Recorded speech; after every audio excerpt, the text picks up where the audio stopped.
Hi, this is Cassandra from Homeschool Piece. Today I'm sharing with you the language arts program, Logic of English Essentials.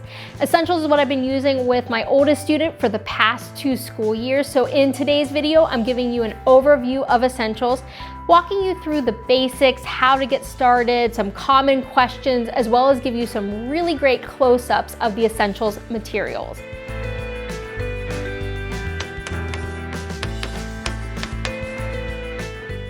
Essentials includes spelling, grammar, and vocabulary, while really strengthening the students' skills needed for reading growth. Essentials is designed for students ages 8 through adult. First, it's used as a language arts program for students right around your 2nd to 3rd grade through right around 8th grade. It can also be used as a reading intervention program for struggling readers, and it can also be used as a spelling curriculum for struggling spellers. Essentials is also a really great next step for students that have completed the Logic of English Foundations program, like what we did here in our home. My son went through the Foundations program and then moved right into the Essentials program. Foundations, though, is not a prerequisite for the Essentials program. Both programs teach the phonograms and spelling rules needed to explain 98% of English words. The main difference between the Foundations program and Essentials is the age in which the programs are designed for. Essentials can really be customized to meet the needs of the student. Some students may only really need the spelling, grammar, and vocabulary included in the essential lessons. Other students may also need some handwriting instruction or some reading and decoding practice. So those students may also add on the Rhythm of Handwriting or the Essential Reader, and we'll dig into these in just a bit. So let's continue walking through the basics and next talk about how to navigate all this material. There are 4 volumes or 4 teacher's guides in the Essentials program. Within these 4 volumes, there's a total of 30 units. These units include fully scripted lessons, activities, application and practice, as well as teacher support. The very first volume includes units 1 through 7, along with 10 optional pre-lessons. The second book includes units 8 through 15.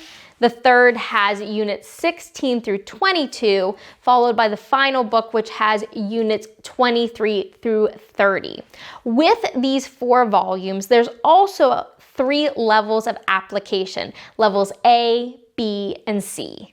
Level A is typically used for students right around, say, 2nd or 3rd grade, or students that are struggling readers or spellers. Level A is a great starting point for students that are new to Logic of English. Level B is really great for students right around, say, 2nd through 4th grade. It's also a really great next step for students that completed Essentials Level A and is starting back through the program again at Level B. Level B was also a really great next step for my student that was transitioning from Foundations into the Essentials program. The final level is level C, and C goes deep into Latin and Greek roots, really focusing heavily on the morphemes. C would be a great next step for students that have completed level B, typically used for students around, say, 4th through 8th grade. Since there are 4 volumes and 3 levels of application, a common question may be how to progress through these volumes. Well, it all starts really with the first book, either with the pre-lessons or with Unit 1. Here for an example, if I would be starting my student with level A, I would start with either those pre-lessons or Unit 1, completing this first book, which ends with Unit 7, all with just the level A. I would then move to the second book, going through 8 through 15 units at level A, third book, 16 through 22, all at the A level, ending with Unit 30. So going through Units 1 through 30, all with just the level A of application. When I'm done with Unit 30, I can start back at the beginning again with the very first book, but then moving up to level B with my student. So my student can then go through all 4 books again at level B. When done with level B, they can go back to the beginning again and start again with C. So if I would start my student with the level A of application, I can actually go through this material 3 times with my student. So now let's talk next about how to know what level to start with. A great place to begin is the Essentials Assessment Test. There's an online interactive assessment test available on the Logic of English website, or you could choose to use the printed version that's within this first volume with units 1 through 7. When you're walking through the assessment test with your student, you'll really get a good idea which level to start with, either A, B, or C. Though everyone just starts with this first book, you'll definitely need to know which level of application you're going to begin with. If by going through the assessment you realize your student does need a little bit of extra support, you can go through those optional pre-lessons with your student. Those pre-lessons really go through the single letter phonograms A through Z, as well as it includes a optional schedule for the lowercase letters with the rhythm of handwriting. If you would be starting with those optional pre-lessons, you would want to go through all 10 of them and then move right into Unit 1 at Level A. If after taking the assessment test you realize your student is able to, say, start with Level B, you can jump right in to Unit 1 at Level B. Once you receive your materials, you'll really want to just spend some time first just going through the introduction, which is included in this first book with volume 1 through 7. Spend some time reading it, even rereading it if needed, before really going into the first either pre-lessons or the unit. So now let's go and start talking about the parts of a unit. Each unit has 5 parts. The first part is an introduction section. During the introduction, you're spending some time teaching and working with your student on new basic phonograms or, say, advanced phonograms, exploring sounds, as well as discovering some new spelling rules. Included in this first part, if you're choosing to use the Rhythm of Handwriting or if you're using the Essential Reader, the schedule of when to bring those in are included within the first part. The next part, part 2, I like to think of part 2 as our spelling day.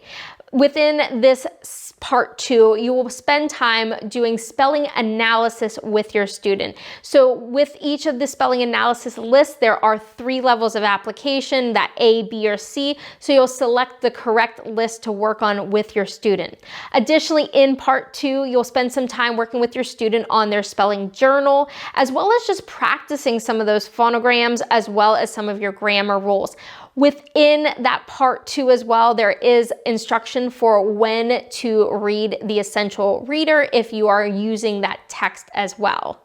Part 3 I like to consider as our grammar day. So with part 3, you're going to be working with your student on grammar rules as well as identifying parts of speech in various sentences. There's also some additional spelling activities or games included in part 3. Students will also spend some time doing some dictation, either phrases or sentences. Part 3 does end with some direction if you're using the Essential Reader that you can pull out some of the activity pages from the Essential Reader activity book. Moving into part 4, I like to think part 4 is more of the vocabulary morphemes day. The first part starts with you working with your student on the spelling analysis sheet from the previous day. You're going to be working with your student to add some suffixes and prefixes to their spelling analysis words. During this part, you'll also be introducing some new morphemes to your student. The morphemes are really valuable when your student comes across unfamiliar words, and it's going to help them identify the meanings of those words. After working on those, there's also writing some strong sentences, some other activity sheets, all included in part 4. Part 4 does end with some instruction if you're using the Essential Reader for pulling out some of the extension lesson components from the actual teacher's guide of the Essential Reader, and that's where part 4 ends. The final part, part 5, is review day. During the review, your student will be going through language, spelling, and writing skills that they've been working on throughout the full unit. This is a really great time just to see if there's anything that you need to spend a little bit more time on before moving on to the next unit. If you are using the Essential Reader, it does include a little bit of a schedule there where you can just wrap up a project or activity that your student may be working on. And now that we've actually gone through all 5 parts of the unit, now let's just talk a little bit about pacing options. Each unit part, and remember there's 5 parts to a unit, can take about 45 to 60 minutes to complete. Here in our home, I would say it definitely took closer to that 60-minute mark to complete a full unit part.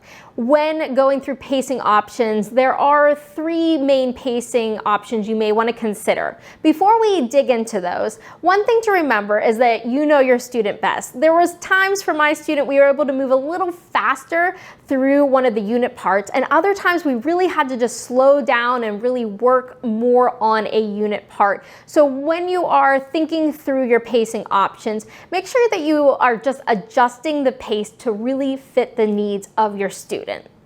The first option to consider with pacing is to go through all 4 of these volumes over the course of 1 school year.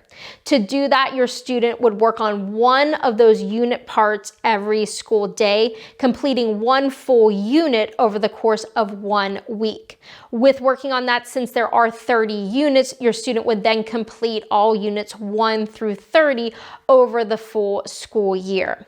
Another option, which is what my family went with, is taking these 4 volumes and actually breaking it into 2 school years. So we completed units 1 through 15 1 school year, and the second school year we started right back up where we left off at the same level, but started with the unit 16 and ended on 30. With that, our lessons then switched to being more like a 30-minute lesson, and we did half of one of the unit parts one day and half the other day. Instead of going through 1 unit over the course of a full week, we completed 1 unit over the course of 2 weeks. So just really spreading out the lessons. This also really gave us extra time because we were adding in the rhythm of handwriting as well as the essential reader. The final pacing option is to really go at your own pace. You can pull out the lesson material, work with your student until you or your student are at a great stopping point. Then the next day, just review where you left off and just keep working on that. With this type of pacing, you're not going to have a set schedule of when you're going to complete units 1 through 30, but this type of pacing may be best for students that are really struggling or just really need that extra review time. You can just work with them at their own pace. Now that we've reviewed the pacing options, let's take a look at all the essential materials. The first thing that you'll need is all 4 of the Essentials Teacher's Guide, so you can teach units 1 through 30 with your student. Taking a look at one of these essential lessons, you can see here in the lesson where there's parts that are labeled all. These sections you would do with your students no matter their level. In other areas, you can see where the lessons note either A, B, or C. You would only read or work on the materials noted for the level your student is working on. For each student, you'll also need a student workbook for each volume. Each workbook also includes 3 levels of application. This means that there may be some pages you will skip and not use. Taking a look at the same lesson, you'll see how these pages all students would work on. Then there are a few pages that you would select only your specific level, either that A, B, or C. Every student will also need a spelling journal. In English, many sounds are spelt more than one way. The spelling journal is a student-created reference book where the student collects new or challenging words categorized by sounds and spelling. The spelling journal is assigned as part of the essential units, but the student can also add extra words at any time. You will only need 1 spelling journal per student, as they can continue to add more words to their spelling journal as they continue through their essential units and levels. For each of the volumes or the teacher's guides, there are morpheme packs of flashcards. So there's 1 pack of cards per each volume. These cards are color-coded for the 3 levels, A, B, and C. When you're using these for your lessons, you will only need to pull out the levels you're working on. They are 2-sided and are on heavy cardstock like all the other Logic of English flashcards. When to use these cards are included right within the unit material. There are recommended Logic of English core materials that you may want to have on hand when teaching your essential units. If you are coming from the Logic of English Foundations program and transitioning into Essentials, some of these items you may already have on your shelf. But if you're new to Logic of English, let's just step through some of these core materials. The first thing is the basic phonogram flashcards. These cards are 2-sided and they include the basic single letter and multi-letter phonograms. The next set of cards to take a look at is the advanced phonogram flashcards. These cards are a continuation of the basic phonogram flashcards, but they go deeper with the complex letter sounds. Next, I have the spelling flashcards. These two-sided cards are a great tool when introducing and practicing the spelling rules taught in the lessons. Next are the grammar flashcards. They are also two-sided with great example sentences on the back. These cards are a fantastic tool when introducing and practicing the grammar rules. Another core material to share is the phonogram game tiles. These thick cardboard game tiles include the basic phonograms on them. Your student will use them during the lessons. It's noted when to use these for practice as well as some games and activities. Here in our home, I just added some magnet tape to the back of the cardboard just to make it a little bit easier for my student to move around, but these are a great resource to have during the lesson material. Next are the phonogram game cards. These cards are perfect when playing games with your student. They include the book face as well as a font of your choice, whether that's cursive or manuscript. The other two things I wanted to share are the phonogram and spelling rule quick reference. This is a fantastic tool to have on hand during your lessons when you need to quickly just look up a spelling rule or look up a certain sound. Also, the grammar quick reference, such a great resource as well. We use this regularly when we're just needing to quickly grab one of our grammar rules.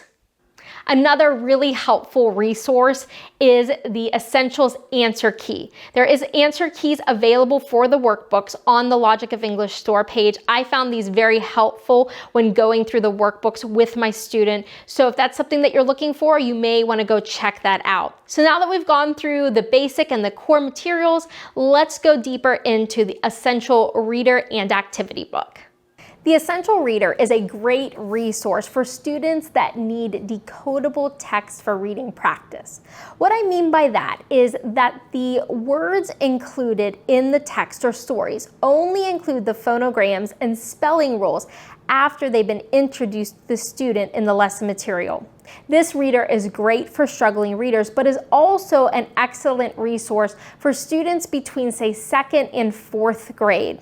It includes some fiction text, fables, nonfiction, scientific text. It is really packed full with really great stories and is a perfect fit for both struggling readers and younger students. For my student, I found the Essential Reader and especially the Essential Reader Student Activity Book to be a great fit for my transitioning foundation student going into Essentials. We were already really used to the process of reading a story or a text, say from foundations, doing outlining or activities based on the text they read. So going then into Essentials, it fit really well with the process of reading the story and completing these activity pages. And my student really enjoyed the projects and activities included in the student activity book. When to complete the Essential Reader book as well as activity pages is included in the suggested schedule within the Essentials Teacher's Guides. Now, if you are using these teacher guides and you're looking for the Essential Reader, don't be surprised if you don't see it at first. It is not included in the pre-lessons or with Unit 1. You'll see the start of the Essential Reader really come in right during the Essential Unit 2, and that's when you'll see the suggested schedule added to those unit parts. One thing to note, this Essential Reader book is not to take the place of a full literature program. This Essential Reader is a resource that you can use with your student for reading practice, as well as if your student needs those additional handwriting, composition, outlining type of skills that are included in this activity book. If your student is already reading, you'll want to still provide them with grade or age level appropriate readers, as well as you may want to consider adding a literature program of your choice. Basically, this one book isn't taking the place of a full literature program. It's definitely a tool and a resource to use along with your Essentials materials. So now that we've taken a look at the Essential Reader, now let's go take a look at the Rhythm of Handwriting. If your student needs additional handwriting instruction or even just practice, you may want to consider adding the Rhythm of Handwriting to your essential lessons. There are 2 workbooks, one for cursive as well as one for manuscript. And inside these books, the student will be learning and practicing writing both the letters and then practicing some words and phrases. The Rhythm of Handwriting is designed to accompany the Essentials program, or it could be used as a standalone handwriting program. Students are instructed first on their strokes, and then they're taught how to connect the strokes to form the letters. When using Essentials 1 through 7, a suggested instruction schedule for the lowercase letters are included in the pre-lessons. The uppercase letters are then included in an optional schedule through units 2 through 15. When adding the Rhythm of Handwriting, you may want to consider also the tactile cards. The tactile cards are a really great resource when practicing the strokes and letters. And another really great resource is the Rhythm of Handwriting reference guide. Now let's talk about transitioning from foundations into essentials. For families transitioning from foundations into essentials, the first thing that you'll notice is that the teacher's guide and the student workbooks are set up a little bit differently than you were probably used to with foundations. Because of that, give yourself some time to really go through the introduction and understand those 5 parts of the unit. Once I really understood the 5 parts of the unit, how things flowed together, we just really moved at a great rhythm with our lesson material. If you have younger students that are transitioning into essentials, consider breaking up the lessons a little bit more. Go at the pace that works best for your student. Consider adding in the essential reader and especially that activity book. That works so well for my foundation student. All those outlining, composition, and comprehension activities included into the activity book was such a great fit for him. Last, consider adding in some more games into your lessons. There's probably some favorite games your students played in the foundations level. If you're looking for even more game ideas, you can check out the Logic of English game book.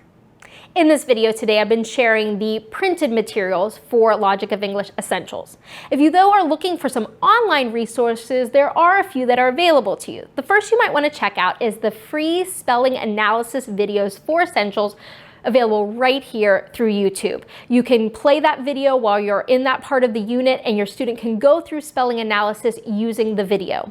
If you, though, find that you need more online instruction or support or online activities, you may want to check out the Essentials online student course, which is available through Logic of English. Another really great free resource to check out is the interactive phonogram chart. This chart is a perfect place to have your student go when they're just learning those basic phonograms. They can listen to the sounds and practice those phonograms right on the Logic of English interactive phonogram chart. Last, if you're just looking for more information about Logic of English, you may want to head on over to the Logic of English Help Center, which has great information and resources on the Logic of English products and materials.